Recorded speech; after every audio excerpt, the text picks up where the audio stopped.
요한복음 5장 말씀. 오늘은 이제 처음 나오는 게 베데스다 연못 앞에 있었던 그 병자 이야기인데 잘 아시나요? 그 5장 2절에 보면은 양문 곁에 히브리 말로 베데스다라는 못이 있는데 라고 되어 있는데, 그 베데스다의 뜻이 자비의 집, 은혜의 집이라는 뜻이에요. 5장 그리고 3절에 보면 병자, 소경, 절뚝발이, 혈기 마른 자들이 누워서 거기 주변에 있는 거잖아요. 그 안에. 그러니까는 이런 사람들은 우리가 보통 생각하기로는 뭔가 온전하지 못한 사람들이다. 뭔가 부족하거나 뭔가 하여튼 부족한 사람들, 온전하지 못한 사람들. 근데 이건 결국 또 영적인 것의 의미로도 이어지는 거예요. 그래서 영적으로 충만하지 못한 사람들이 그곳에 모여 있다, 이렇게 볼 수 있는데, 4절에 천사가 가끔 못에 내려와서 물을 동하게 하는데, 동한 후에 먼저 들어가는 자는 어떤 병에 걸렸든지 낫게 되밀어라. 근데 이렇게 믿고 있는 거죠, 거기 있는 사람들은. 그러니까 물을 이제 천사가 동하게 하면은 거기 빨리 들어가는 사람은 낫는다, 이런 이제 믿음을 가지고 있는데, 보통 천사라는 건 하늘에서 내려 보내주는 거잖아요. 그리고 여기서는 하나님의 말씀을 의미한다고 볼 수 있어요. 하나님의 말씀. 네, 하늘에서 오는 말씀. 그 말씀이 내려와서 이제 물을 진동시킬 때 거기 들어가면 낫게 된다라는 건데, 그 말씀이 내려오게 되면은 우리 마음에 하나님의 말씀이 내려오면은 율법으로 이렇게 가득한 마음에 여기 말씀하신 것처럼 진동이 일어나는 거예요. 동한다. 마음이 가만히 있을 수가 없고, 하나님의 말씀이 우리 안에 오면은 진동이 일어나는 거예요. 우리가 잠잠하게 있을 수가 없고 소동이 일어난다고 할 수도 있어요. 그 전에 왜 무슨 예수님이 오시면은 그 헤롯 왕이나 그 궁전의 사람들이 다 소동이 막 일어나잖아요.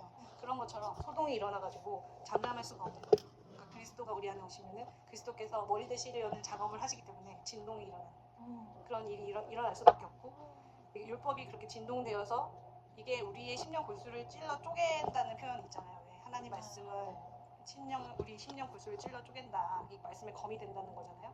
그러니까 우리 생각을 가만히 두시지 않고 이걸 이렇게 흔들리고 무너지게 만드시는 건 결국에는. 근데 이제 5절에 보면은 거기에 38년 된 병자가 있더라. 여기 38년 돼 있다고 하는데, 이 38년은 어떤 의미일 것 같아요? 신명기 2장 14절 한번 가볼까요? 거기 보면은 38년 나오거든요. 가데스 바네아에서 떠나 세렛 시내를 건너기까지 38년 동안이라. 이때에는 그 시대의 모든 군인들이 여호와께서 그들에게 맹세하신 대로 진중에서 다 멸절되었나니, 이렇게 돼 있어요. 그러니까 이게 가데스 바네아가 결국 그 사건, 무슨 사건인지 기억하시나요? 가데스 바네아는 거기 어디죠? 가나안 그 여리고 땅을 점탐하고 와가지고 사람들이 나뉘었죠. 그래서 2명만 그 여호수아와 갈렙만 여기 들어가야 된다라고 하고, 나머지 10명의 정탐꾼들은 여기 뭐 들어가면 안 된다 해가지고 결국 실패했던 그 땅이거든요. 그러니까 거기서부터 시작해서 38년을 돌게 되잖아요. 그래서 다시 되는 거예요? 네, 근데 이 돌게 되는 그 38년을 하나님이 말씀하시는 거죠. 그 광야의 38년을 광야 40년이라고 하는데 하나님이 여기 딱 짚어서 그 시기를 38년으로 말씀하시는 거고, 그 시기 동안에 애굽 땅에서 나온 사람들 다 죽는 되는 거죠. 그러니까 여기서도 결국 하나님이 그 말씀을 하시고 싶은 거예요. 그러니까 광야에서 처음 세대가 모두 멸절된 그 기간을 이 병자는 거쳤다는 거죠. 광야의 기간을 얘기하는 것이고, 그 기간을 거친 자를 이 38년 된 병자로 표현하신 것이고, 그러니까 결국 그 애굽을 자꾸 그리워하던, 옛 남편을 자꾸 쫓게 되던 그 겉사람이 처리되어 온 사람, 광야에서. 그렇지만 이제 그 바깥에서 오는 그 하나님의 말씀이 아니라 이제는 안에서 솟아나는 말씀, 하늘에서 직접 내려오는 말씀이 필요한데 그게 아직은 없는 거예요, 이 병자라는 것은. 그래서 병자인 상태라고 하나님 보시는 거고, 하나님의 그 것이 내가 그대로 받을 수가 있어야 되는데 아직은 그게 율법적으로 받아들일 수밖에 없는 상태. 그렇기 때문에 그렇게 되는 사람은 하나님은 병자라고 아직 표현하시는 거예요. 출애굽기 13장 17절 볼까요? 바로가 백성을 보낸 후에 블레셋 사람의 땅의 길은 가까울지라도 하나님이 그들을 그 길로 인도하지 아니하셨으니, 이는 하나님이 말씀하시기를 이 백성이 전쟁을 보면 뉘우쳐 외국으로 돌아갈까 하셨습니다. 아멘. 이게 원래 애굽에서 나와가지고 며칠이면 갈 수 있거든요, 가나안에는. 근데 하나님이 38년을 결국에 돌아가게 하신 거예요. 그 이유를 여기서 말씀하시는 거예요. 가까울지라도 하나님이 그 길로는 인도 안 하셨다. 왜냐하면은 이 백성이 전쟁을 그때 보면 뉘우친다는 게 결국 후회하고 애굽으로 돌아갈 거니까 바로 들어가게 할 수가 없는 거예요. 하고 싶지만 할 수는 없는 상황인 거예요. 그러니까 하나님이 이 백성이 전쟁을 할 수 있는 상태가 되게 만들기 위해서는 38년 동안의 광야 시간이 꼭 필요했다. 그 말씀을 하시는 거고, 그러니까 그 말씀이 블레셋 사람의 땅을 거치면서 이제 전쟁을 보게 되면은 이제 애굽으로 돌아갈 상태라는 거죠. 그때 당시에. 그래서 하나님이 그 광야 시간 동안에는 자기가 얼마나 옛 남편을 아직도 그리워하는지, 애굽의 상태를, 애굽의 모든 것들을 사랑하는 자기의 모습을 이제 발견하게 하고, 또 차근차근 하나씩 그 심판을 해가셨잖아요. 그 38년 동안. 그래서 이스라엘 백성을 준비시키시는 시간이죠. 그게 전쟁을 바로 할 수 없기 때문에 이 사람들을 지금은 약간 오합지졸과 같은데 군대로 이제 성장시키기 위한 그 시간, 준비시키시는 시간이 필요했고, 전쟁이라는 게 육신의 생각을 따르는 나의 상태, 겉사람과 지금 하나님의 말씀, 성령의 말씀을 따르는 이제 속사람이 부딪히는 그런 지점인 거죠. 그러니까 하나님이 보시기에는 이제 자녀가 사실 어릴 때는 말을 안 듣잖아요. 근데 그렇다고 해서 자식을 내치지 않잖아요. 내치지 않고 그거는 거칠 시간이라고 보는 거죠. 그러니까 근데 그러다가 이제 결국에는 그 강을 건너야 되는데 결국 요단강을 건너서 이제 여리고 성에 가면 여리고 사람들 그 막 뭐 장대한 그 사람들하고 결국 싸워야 되는데, 그러니까 그 싸우기를 지금은 두려우면 피할 수밖에 없잖아요. 근데 두려움을 없애는 시간인 거죠. 그거에 대해서 하나님을 진짜 전적으로 믿고 하나님의 말씀에 따라서 그냥 나갈 수 있는 그 상태를 만들기 위해서는 하나님을 이제 여기서는 어려움의 시간이라고도 할 수 있지만, 자기의 말하자면 하나님을 순종하지 못하는 걸 발견하는 시간일 수도 있지만, 하나님의 그 행하시는 모든 걸 보면서 하나님을 믿는 시간이 되는 거죠. 하나님이 왜냐면 신실하시다는 걸 자꾸 보여주시니까 이것도 공급하시고 저것도 공급하시고 하면서 그런 하나님을 경험하는 시간들이 38년 정도 쌓여서, 근데 여기는 38년이라고 했지만 우리의 시간은 38년은 절대 아니죠. 그건 아니고 사람마다 그거 각자의 시간이 있을 것인데, 하여튼 그 시간은 분명히 거쳐야 된다. 지금 그 말씀을 하시고, 이 병자에 대해서는 그 부분이 지금 지났다라는 것이고, 그러니까 전쟁을 아까 전에 얘기하셨는데 전쟁을 통해서만, 그러니까 그걸 이겨야만 하늘의 말씀을 직접 공급을 받을 수가 있어요. 그러니까 그거를 이제 생명의 양식인 가나안의 소산을 먹게 되잖아요. 요단을 건너야지만 가나안의 소산을 먹어요. 그 전까지는 만나만 먹어요. 근데 요단을 건너서 하여튼 그게 되면 만나는 바로 그쳐요. 하나님의 말씀, 그 하늘에서 내려오는 그 생명의 양식을 곧바로 먹을 수 있는 상태가 그때야만 된다는 거죠. 그게 되게 중요한 포인트고, 그래서 여기서 그 하늘의 말씀은 되게 추상적으로 생각할 게 아니라 그냥 예수 그리스도 그분 자신이에요. 그분 자신이 양식이시잖아요. 그래서 우리한테 그분이 충만히 하여튼 임하는 거, 그러니까 실제적으로 그냥 말씀을 우리가 생각하는 뭔가 언어 막 이런 단어 이런 게 아니에요. 하나님 그분 자신이 나한테 정말 존재적으로 임하는 그 사건 말이에요. 그래서 6절 보시면은, 그래서 예수께서 그 누운 것을 보시고 했죠. 보시고. 근데 하여튼 보신다는 게 되게 많이 나오거든요. 하나님 보셔야 되는데 그게 하나님이 그 병자의 상태를 인정하신 거예요. 그 상태가 된 걸 보신 거예요. 그 38년 된 병이 이제 때가 찬 걸 보신 거죠. 그래서 예수님이 그 병자에게 지난번 말씀에서 사마리아 여인에게 찾아가신 것처럼 이 병자도 38년을 채웠기 때문에 그 병자한테 찾아가시는 거예요. 그래서 그 병이 오랜 줄, 곧 38년을 채운 줄을 아시고 바로 그때 찾아가서 이제 말씀하시는 거예요. 하나님이 고치실 준비가 됐다. 이거를 알려주시는 거고, 그 누운 것을이라고 했는데 누운 것도 뜻이 있어요. 누운 것은 동침하려고 누워 있는 상태라는 거예요. 그러니까 신랑하고 그런 이제 단어 뜻이라는 거예요. 그러면 하나님과 내가 이제 연합할 준비가 되어 있는 상태라는 거예요. 그거를 이제 준비하고 있다. 근데 준비하고 있다고 해서 연합이 되는 건 아니죠. 연합하러 하나님이 가셔야지만 연합이 되는 거예요. 그래서 이제 결혼해서 하나가 될 준비가 되어 있다. 그러니까 하나님이 여호와 이레, 그 때가 이제 준비되었다라는 것이고, 아까 얘기한 것처럼 그 병이 오랜 줄 아시고 했잖아요. 병이 오랜 줄 아시고도 결국 율법에 그 사람이 매어 있는 상황이 오래된 것을 아시고, 그래서 물으시죠. 내가 낫고자 하느냐. 그래서 지난번에 제가 설명한 것 중에 거듭나서 그 광야의 시간을 거쳐서 하나님과 이제 연합되고 이렇게 나아가는 그 과정들을 다 얘기했잖아요. 그러니까 거듭나서 죽은 영이 살아나긴 했는데 아직 병자인 상태인 거죠. 그러니까 하나님 말씀을 따를 수도 있는데 못 따르고 있어요, 자기가. 그러니까 이 병에서 낫기를 원하냐. 지금 물으시는 거예요. 하나님의 뜻대로 진짜 하나님 것으로 진짜 살아갈 거냐 네가 이제 물어보시는 거예요. 하나님이 네가 하나님의 영으로만 사는 상태가 되기를 원하니 이 얘기는 또 다른 말로 하면 열매 맺기를 원하니 열매는 바로 맺어지는 게 아니에요. 씨앗 심는다고 해서 바로 맺어지는 게 아니고 자라서 이게 쭉쭉 해야지만 열매가 맺혀지는 거잖아요. 그러니까 지금 그 상태에서 네가 열매 맺기를 원하냐라고 이렇게 물으시는 거고 7절 보시면은 병자가 대답하되 주여 물이 동할 때에 나를 못에 넣어줄 사람이 없어서 내가 가는 동안에 다른 사람이 먼저 내려가나이다. 이게 이 사람의 지금 상태를 설명하는 거예요. 그러니까 물이 진동할 때 들어가고자 하는데 이게 넣어줄 사람이 없어서 나는 못 내려가고 다른 사람이 먼저 갑니다. 그러니까 이거는 자기가 자기 안에 그리스도께서 오시긴 했지만 아직 그리스도를 머리로 삼지를 못하고 있는 상태예요. 그래서 마음에서 계시지만 예수님 계시지만 머리 되지 못하고 그래서 자기가 깊은 절망 가운데 빠진 거예요. 왜냐하면은 복음을 내가 믿고 있는데 그래서 하나님 말씀대로 살고자 하는데 안 되는 거예요. 안 되는 그 자기를 발견했기 때문에 그래서 절망스러운 상태인 거예요. 38년 동안 내가 이렇게 있었는데도 이게 들어갈 수가 없구나. 내 생각을 이기려고 우리가 하잖아요. 계속 노력하잖아. 하나님 말씀은 이게 맞는 것 같은데 내가 자꾸 내 생각대로 자꾸 뭐 속에서 올라오고 막 이거 이길 수가 없구나. 약간 이렇게 노력하지만 자꾸 넘어지는 나한테 이제 절망한 그 상황. 처음에는 되게 자신만만해 오히려. 그러니까 처음 거듭났을 때 하나님의 은혜가 너무 강력하게 임하기 때문에 나는 새 사람이야라는 생각이 되게 들거든요. 그래서 나는 할 수 있을 것 같아. 하나님 말씀대로만 살 것 같아.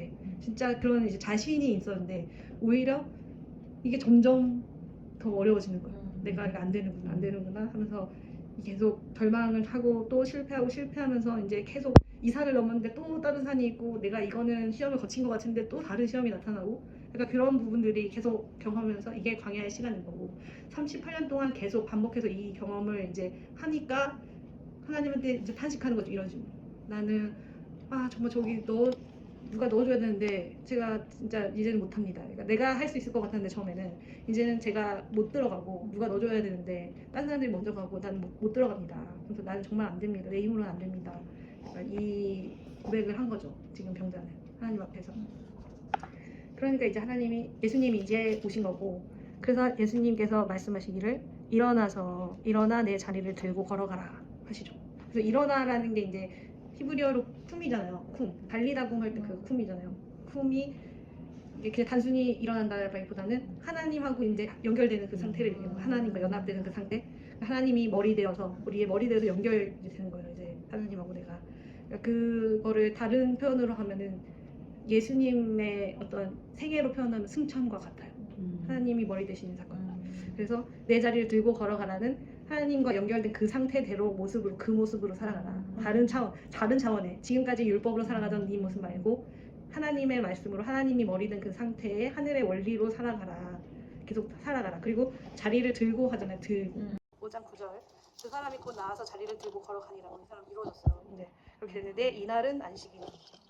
이게 되게 예수님 하시는 일이 항상 부딪히는 게 뭐냐면 안식일을 하시는 거예요.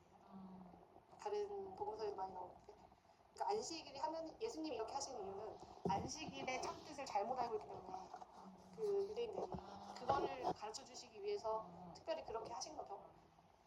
그때 당시에 그 바리새인들이나 이 사람들은 그 안식일의 뜻을 지금도 알지만 율법적으로 종교적으로 이해를 하고 있잖아요.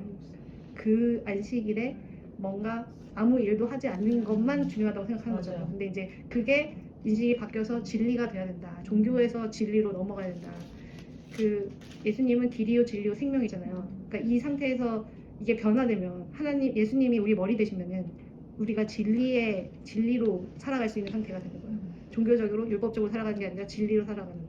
그래서 겉으로 뭔가 일을 안 하는 게 안식일이 아니라 이 내면이 지금 이 사람처럼 하나님의 것으로 이렇게 하나님이 머리가 되셔서 하나님의 것을 공급받는 상태가 됐을 때 이제 안식일이 참으로 될 수 있는 거다라는 말씀인 거고.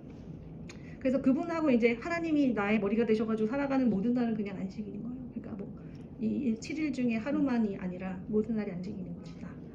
그래서 10절에 보시면은 유대인들이 병 나은 사람에게 이르되 안식일인데 내가 다리를 들고 가는 것이 옳지 아니하니라. 유대인들은 근데 이 사람이 지금 자리를 들고 걸어가는 게 아까 뭐라 그랬죠? 하나님과 하나 돼서 연합돼서 지금 승천돼서 거대와 같은 약간 그런 하나님과 하나 되는 정말 좋은 일이잖아요. 근데 네. 유대인들은 옳지 않다고 해요. 그걸. 그러니까 진리를 모르고 율법으로 종교 생활하기 때문인데, 그래서 13절에 보면은 고침 받은 사람이 그가 누구신지 알지 못하니 이는 거기 사람이 많음으로 예수께서 이미 피하셨습니다.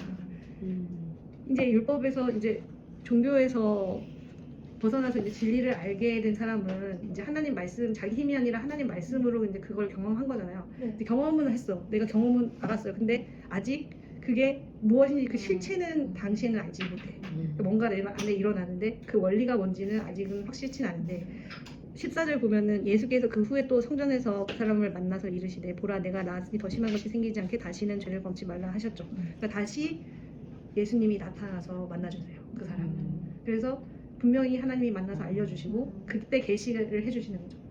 무슨 일이 내게 일어났고, 아 이게 하나님의 역사였고 내가 이렇게 해서 변화되었고 누구를 인하여서구나. 그러니까 그 예수님이 우리가 생각하는 그냥 개념적인 예수 그리스도라는 게 아니고 내가 실체로 어떤 역사가 하나님의 전적인 역사로 내 안에서 일어나는지를 확인한다는 걸 알 수 있게 된다. 그리고 다시는 죄를 범하지 말라고 했는데 어디서 많이 들어본 거 아니에요? 다시 죄를 범하지 말라, 그 가늠한 여자한테. 그 이제 요한복음에 나오는 말씀인데 8장 11절 쪽에 가면은 가늠한 여인한테 가서도 다시는 죄를 범치 말라라고 하시거든요. 그러니까 죄는 이제 어떤 상태를 얘기하냐면 하나님하고 연합된 게 지금 이렇게 변화된 거라고 했잖아요. 그러니까 연합되지 않은 상태는 다 죄의 상태인 거예요.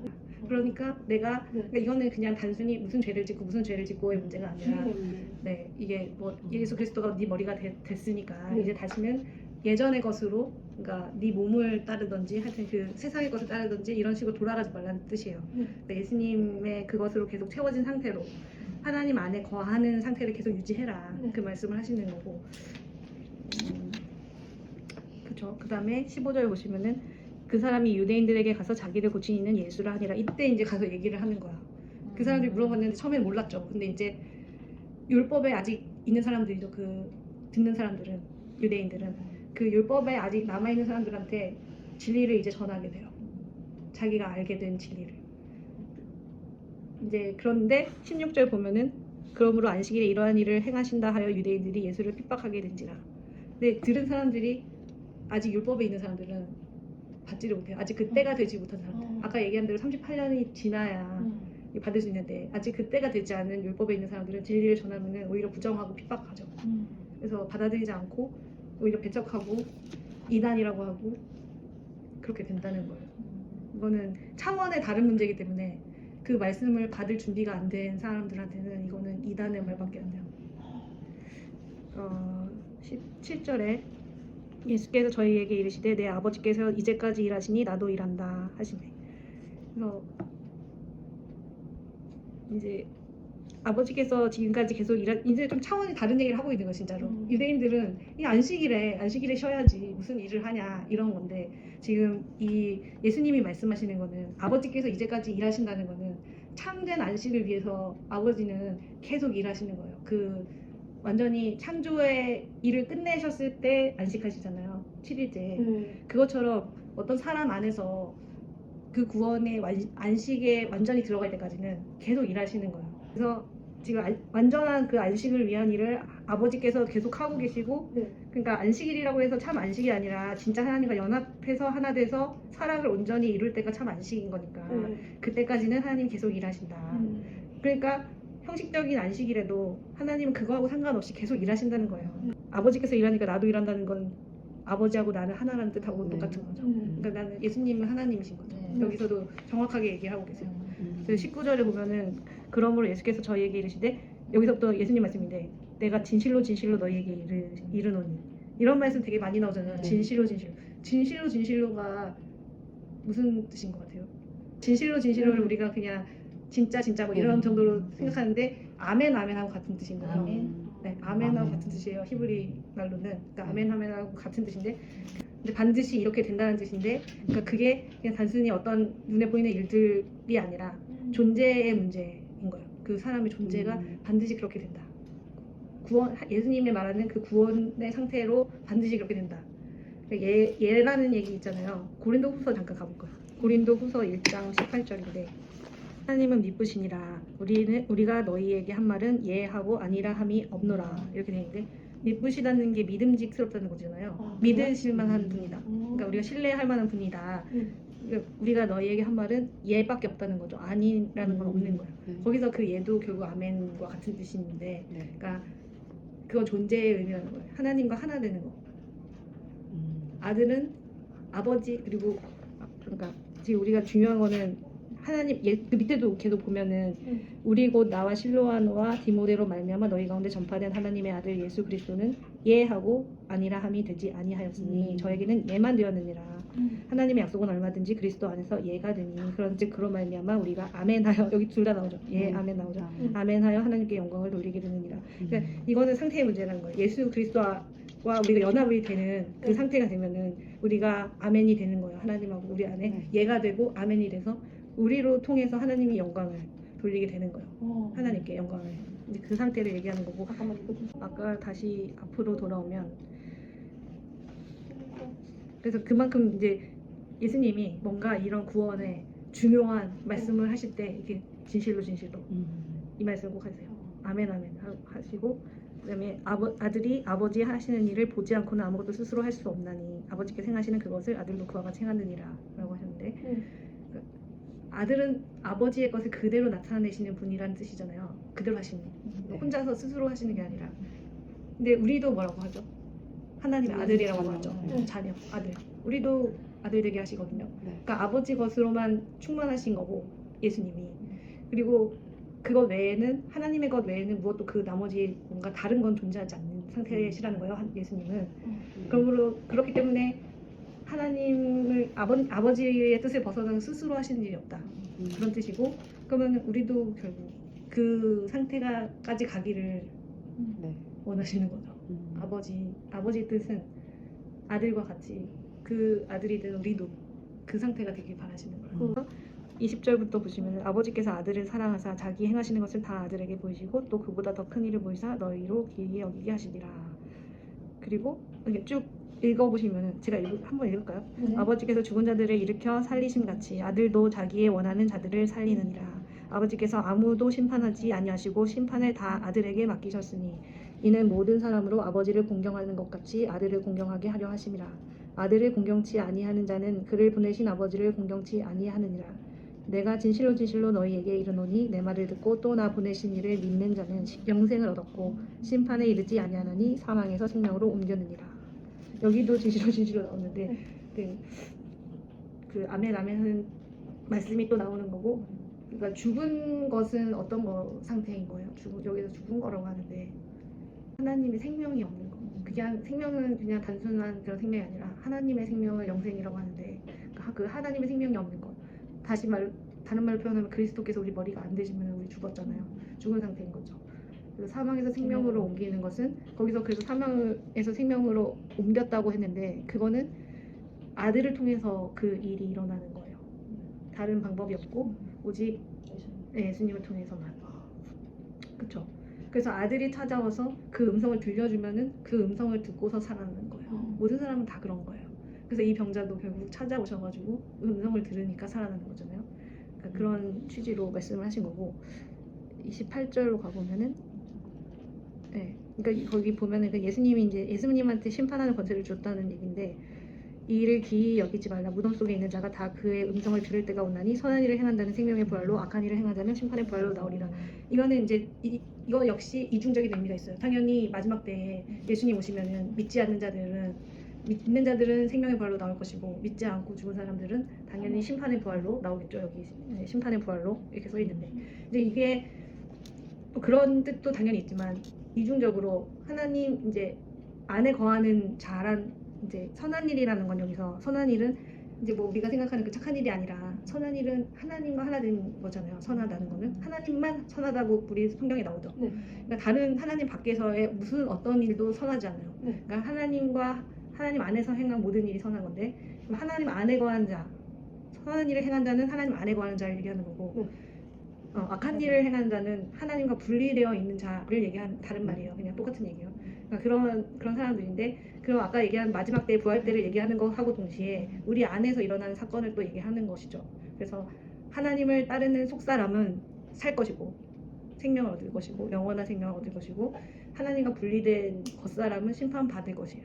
심판받아서 없어져야 돼요. 그건 살아남으면 안 돼. 그렇기 때문에 다르게 얘기하면 우리가 항상 심판은 되게 나쁜 거라고 생각하지만 심판은 좋은 거예요. 그래서 반드시 있어야 하는 거고 그 심판을 하는 권세가 예수님께 있다고 지금 여기서 얘기를 하고 있어요. 그러니까 우리가 태우는 건 아니거든요. 우리가 심판하는 게 아니고 심판은 예수님한테 권세가 있어요. 그러니까 우리가 스스로 우리를 심판할 수 없어요. 아무리 원해도 할 수는 없어요. 근데 그 원하는 상태로 계속 나아가는 수밖에 없어요. 그 원하면서 자기를 돌아보면서 고쳐나가면서 조금씩 해보는 것밖에는 방법이 없어요. 그걸 하고 있는 게 38년이에요. 그걸 하고 있으면 하나님 앞에서 그걸 계속 하고 있으면 하다 보면은 알잖아요. 못하는 걸. 그렇죠. 그거를 진짜로 그걸 깨달을 때 하나님이 하시거든요. 그러니까 그 때를 되게 중요하게 생각하시는 것 같아요. 하나님. 그때는 아무도 모르고 하나님과 그 사람만 아는 것 같아요. 그러니까 누구한테 이 사건이 일어났는지 이제 자기는 알죠. 하나님 아시고 자기는 알죠. 30절부터 47절까지 쭉 내용을 보면은 여기 제목 혹시 있어요? 거기? 예수를 믿게 하는 네. 증거. 그러니까 이게 결국 예수에 대한 증언에 대한 말씀이잖아요. 그러니까 예수님은 아까 얘기한 것처럼 스스로 하시는 건 전혀 없고 다 아버지 뜻대로만 아버지의 것으로 모든 일을 하신다고 했잖아요. 그러니까 심판도 그렇고. 근데 이제 예수님을 증거하는 거는 여기서 계속 강조하는 건 사람의 증거로 예수님을 아는 게 아니라 뭐 요한의 그 증거도 있지만 그 증거를 하는 게 아니라 하나님 아버지가 직접 우리 안에 증거를 주신다는 거예요. 이 말이 되게 아까 얘기한 그 말하고 똑같아요. 그러니까 하나님 아버지가 직접 우리 안에 계시를 하시는 그 말씀이 있는데 그 말씀이 예수님에 대한 증거가 우리한테 되는 거예요. 직접. 그래가지고 그 증언은 그 사람 각각에게 보여주시고 말씀해 주시는 그게 증거라는 거예요. 그러니까 어떤 사람을 통해서 하는 말씀이나 그러니까 뭐 요한의 사회 요한의 말씀이라도 그 말씀을 통한 게 아니라 하나님 아버지가 직접 증거하신다는 거죠. 그래서 요한의 등불이라는 게 여기 나오잖아요. 요한은 켜서 35절에 35절? 켜서 비추이는 등불이라 너희가 일시 그 빛에 즐거이 있기를 원하거니와 하는데 그러니까 거기 요한도 등불인데 그거는 지난 시간에 제가 지지난 시간인가 말씀드린 것처럼 율법의 역사인 거예요. 그러니까 그 율법의 역사도 분명히 우리 안에 있어야 돼요. 막 율법을 벗어나야 된다 그래서 율법이 나쁜 게 아니에요. 율법이 있어야지만 우리가 다음으로 갈 수 있거든요. 그래서 세례 요한은 반드시 필요한데 율법의 역사고 일시 거기에 잠깐 우리가 이 길을 즐거워하지만 거기 그걸로 하는 게 아니고 예수님의 불이 와야 된다고 했잖아요. 예수님의 불이 그러니까 율법의 역사에서 복음의 역사로 넘어가는 거고 그게 결국 아버지의 증거라는 거죠. 여기서 36절에 보면은 내게는 요한의 증거보다 더 큰 증거가 있으니 아버지께서 내게 주사 이루게 하시는 역사 곧 나의 하는 그 역사가 아버지께서 나를 보내신 것을 나를 위하여 증거하는 것이요 이렇게 돼 있어요. 그러니까 요한의 증거보다 더 큰 증거가 예수님한테 있는데 그게 아버지께서 예수님한테 주셔가지고 이루게 하시는 역사가 있다는 거죠. 그 역사가 아버지께서 증거하시는 일이라는 건데 예수님이 하신 일이 뭐예요? 십자가 있죠. 그리고 또 뭐 있죠? 부활하셨죠. 죽고 부활하시고 승천하시고 다시 내려와서 심판하시죠. 그게 죽음, 부활, 승천, 재림, 심판 이게 예수님이 하시는 역사예요. 그 역사가 이제 증거를 하신다는 거고 그게 아버지의 뜻이에요. 그 뜻이 이루어지는 게 역사인 거고 이게 이제 우리한테도 다 이루어져야 된다. 우리 개개인한테. 그러니까 보이는 세계로도 반드시 이루어질 거라고 계속 얘기를 드리죠. 예수님이 이제 부활 승천까지는 하셨어요. 근데 아직 이제 재림 안 하셨어요. 재림하시고 심판하실 건데 그러니까 그거는 반드시 우리 눈에 보이는 역사로 이루어질 게 분명하지만 우리 안에서는 이 사건이 먼저 이루어져야 돼요. 그래서 죽고 부활하는 거 지난번에 말씀드린 것처럼 홍해를 건너는 사건, 거듭남의 사건이 다시 태어나는 사건이 있어야 되고 그 다음에 승천하는 사건 아까도 얘기했는데 요단을 건너는 사건 이기는 자가 된다고 하잖아요. 이기는 자가 되어야지만 그 계시록이 계속 나오죠. 이기는 자는 무엇을 얻을 것이요 그 교회들한테 하잖아요.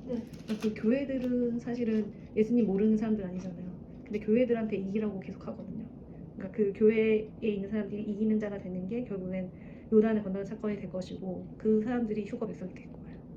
휴거의 사건을 얘기하는 거죠. 승천이란 단어하고 매치되죠. 승천과 휴거 매치되죠.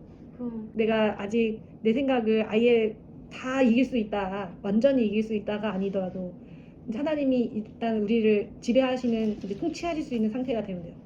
우리를 다스릴 수 있는 상태가 되면. 그러니까 하나님이 뭐 이긴 거야. 그러니까 뭐라자면 절반 이상이 된 거예요. 이해돼요? 이해돼요? 그러니까 하나님이 이길 수 없는 상태에 있다가 하나님의 말씀이 우리를 지배할 수 없는 상태에 있다가 지배할 수 있는 상태로 넘어가면 돼요. 근데 그 뒤에 이제 싸우다가 개별적으로 질 때가 있을 수가 있어요. 그렇지만 그 뒤에도 요단강 건넌 다음에 아이성에서 패한 적 있잖아요.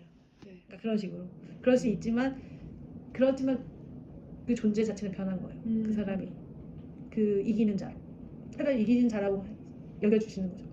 근데 이기는 자가 또 여기서 얘기하면은 그 어디더라 요한 일성가 거기 나오는데 거기서 아이들아 너희들은 뭐 그 구절 있어요. 아이들 그 다음에 청년들 그 다음에 아비들이 나오거든요.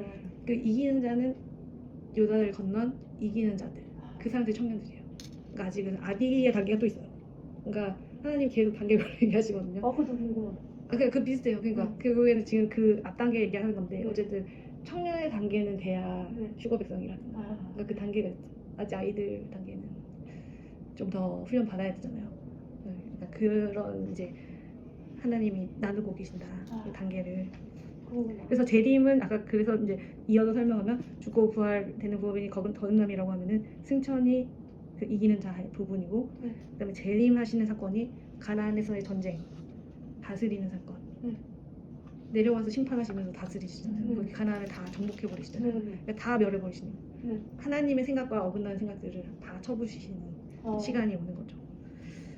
그래서 37절 보면은 또한 나를 보내신 아버지께서 친히 나를 위하여 증거하셨느니라. 너희는 아무 때에도 그 음성을 듣지 못하고 그 형용을 보지 못하였으며 하는데 아무 때에도 듣지 못하고 음성을 듣지 못하고 그 형용을 보지 못하였다고 하는데 듣지 못하고 보지 못하는 건 약간 그런 거잖아요. 눈과 귀가 막힌 거잖아요. 가려진 상태잖아요. 이게 그러니까 예수님이 이제 그 증거하는 예수 여기 뒤에 보면은 39절 보면은 너희가 성경에서 영생을 얻는 줄 생각하고 그건 아는데 성경을 상고를 하는데 이 성경이 곧 내게 대해서 증거하는 것인데 그러나 너희가 영생을 얻기 위하여 내게 오기를 원하지 아니하는도다.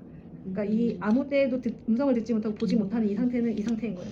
지금 성경을 내가 영생을 얻기 위해서 열심히 보거든요 다. 근데 보는데 그래서 상고를 하는데 근데 그게 예수에 대해서 예수 그리스도에 다시고 진짜 우리의 뭐죠 그 연합되는 상태를 말씀하시는 건데 그거는 원하지 않는 거예요. 왜 원하지 않냐면은 그거는 사람의 죄성이라고 하지만 그게 결국에는 자기를 버릴 수가 없어서요. 자기를 부인하고 나를 따르라고 하시는 십자가를 지고 너희가 자기를 부인하고 나를 따르라고 하시는 말씀은 결국 자기를 버리라는 거잖아요. 자기 생각을. 근데 그거 너무 싫잖아요, 솔직히. 너무 어렵잖아요. 그러니까 사람들이 원하지 않아요. 나는 영생을 얻고 싶어. 그러니까 지옥은 가기 싫으니까 영생은 얻고 싶은데 영생은 얻고 싶지만 자기를 버리기는 싫은 거잖아요. 그러니까 그래서 이렇게 예수님한테 실제로 오기를 원하지는 않는 거예요. 그러니까 이 상태에 있으면은 아직 38년 안 된 거잖아요. 그래서 받지를 못해요. 예수님이 가서 얘기를 아무리 해도 받지를 못하기 때문에 그 역사가 안 일어나는 거죠. 41절에 나는 사람에게 영광을 취하지 아니하노라. 사람 생각, 사람의 생각으로 가득한 사람한테서는 영광을 취할 수 없다. 하나님과 연합돼서 그런 사람을 통해서만 영광을 받는다. 고린도전서 6장으로 한번 가볼까요? 잠깐만. 6장 19절. 너희 몸은 너희가 하나님께로부터 받은 바 너희 가운데 계신 성령의 전인 줄 알지 못하느냐. 너희는 너희 자신의 것이 아니라 값으로 산 것이 되었으니 그런즉 너희 몸으로 하나님께 영광을 돌리라. 네. 그러니까 그 구절 보면은 그러니까 여기에 하나님의 우리가 그 성령이 거하는 전인데 그러니까 값으로 산 것이 됐잖아요, 우리 몸이. 그러면은 이걸로 하나님께 영광을 돌리라고 하는데 그냥 우리 생각을 가지고 하는 이 몸의 행실로 하나님께 영광을 돌릴 수가 없잖아요. 그러니까 그 말씀이랑 같은 거예요. 그냥 사람으로서 그 영광을 받는 게 아니라 하나님과 연합된 상태에서 성령을 따르는 그 행실로 그 몸으로 하나님께 영광을 돌려라 이렇게 돼 있는 거예요. 그래서 사람에게서 영광을 받는 게 아니고 그러니까 결국에는 아버지의 힘으로 받는 거예요. 하나님은 실질적으로 사람이 하는 행동으로 받는 게 아니라 사람의 힘으로 나오는 어떤 행동으로 받는 게 아니라 하나님의 말씀으로 하나님께서 하시는 일에 따라서 나오는 것만 영광을 받으신다는 거예요.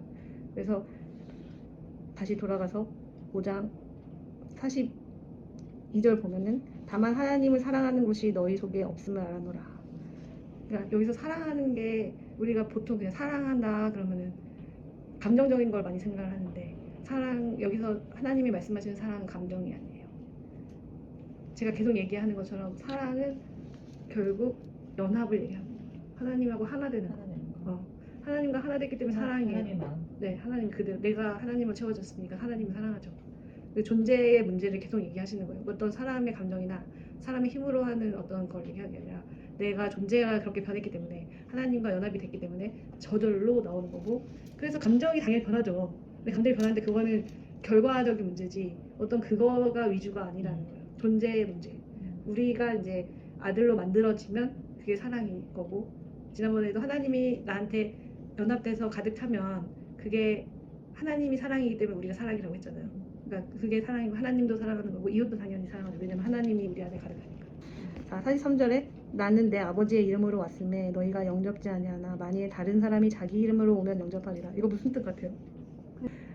여기서 이제 약간 이거를 율법과 그 복음의 문제로 이제 다시 연결을 시키면은 예수님이 아버지 이름으로 왔는데 이거를 영접할 수 없는 상태라는 거라고 했잖아요. 그래서 이 사람들은 왜냐면은 성경의 말씀이든 뭐든 다 율법으로 볼 수밖에 없기 때문에 그러니까 하나님 이 율법에 나오는 모든 말씀이 다 예수님을 가리키고 있고 그게 예수님은 아버지 것으로 채워지신 분인데 그걸 그렇게 받지를 못하는 거예요. 그냥 문자적으로 모든 걸 해석한다. 그런 뜻인 거예요. 그러니까 모든 성경 말씀이 예수가 아버지의 이름으로 왔다. 그걸 증거하는 건데 그냥 그 문자 그대로만 봐서 받아들인다는 거예요. 그러니까 막 예를 들어 뭐 성경에 어떤 인물 얘기가 나와도 그거를 그게 모든 게 다 예수님을 예표하고 있는데 말하자면 근데 그거를 그렇게 받지를 않는 거죠. 그것도 예수님도 아버지로 받아들이는 게 아니라 여기서도 아버지 내가 아버지다 하는데 아버지로 받아들이는 게 아니라 그 사람 예수로만 보는 거예요. 받을 수밖에 없어요. 그렇게. 그러니까 예수님이 내 안에서 그 머리 되시지 않기 때문에 그 말씀이 그렇게 받아들이지 않고 44절도 보면 너희가 서로 영광을 취하고 유일하신 하나님께로부터 오는 영광을 구하지 아니하니 그러니까 그것도 마찬가지. 서로 영광을 취한다는 게 결국 그냥 자기들의 생각으로 그 문자 그대로 보는 그 눈에 보이는 무언가로만 자기들이 해석하고 받아들일 수밖에 없다는 거지. 예수라는 말을 믿는 게 문제가 아니라는 거예요. 예수를 하나님이 진짜로 계시하고 싶은 그분으로 받아들이지 못하고 어떤 사람 예수라든지 그러니까 그런 식의 다른 예수로 받아들이는 것도 마찬가지죠. 결국에는 맞는 얘기고요. 45절에 보면은 내가 너희를 아버지께 고소할까 생각지 말라. 너희를 고소한 이가 있으니 곧 너희의 바라는 자 모세니라. 모세가 고소한다고 하는데 이 고소가 다른 말로 하면은 이렇게 찌른다는 뜻이래요. 그래서 그러니까 모세 그러니까 이게 여기서 이제 고소한다는 게 그런 뜻이라는 거죠. 모세가 너희를 찌를 것이다. 그러니까 모세의 말씀은 뭐죠? 모세 오경이잖아요. 그 모세 오경에 그 모세 오경 역시 뭐라고 했죠 아까 전에? 예수님. 그러니까 예수님을 증거하는 거였죠. 여기서의 성경은 이때 당시에 성경이 없잖아요. 모세 오경하고 그 구약 성경밖에 없는 상태인 거잖아요. 그러니까 모세 오경을 얘기하는 건데 모세 오경에 그것도 결국 예수 그리스도에 대한 증언인데 그러니까 그거를 그렇게 받지 못하고 그걸 모르고 문제 그대로 모세의 말로만 이제 받는 사람들 있잖아요. 그 상태에 있는 사람들은 율법으로만 이직하는 사람들은 그 모세 오경의 말씀으로 찔림을 받아야 된다는 거예요. 모세의 오경의 말씀으로 일단은 율법으로 찔림 받아야 되죠. 그래야지 우리가 깨지잖아요. 그러니까 먼저 지금 내 말을 왜 받지를 못해 지금은. 예수님의 말씀은 진리의 말씀이기 때문에 아직 율법의 말씀으로 자기들이 인식하고 있는 사람들은 일단은 찔려야 돼. 모세의 말씀으로 찔린 다음에 그래야만 그 후에야 예수님의 말씀을 믿을 수 있어요. 그래서 47절에도 보면 그의 글도 믿지 아니하고 어찌 내 말을 믿겠느냐 하시잖아요. 그러니까 예수님 그 모세의 말씀을 참 예수를 가리키는 말씀으로 아직 받지도 못하는데 예수님께서 직접 오셔서 하시는 이 말씀들을 받을 수가 없다는 거죠. 이 요한복음 5장 말씀은 이제 여기까지 해서 마칠게요.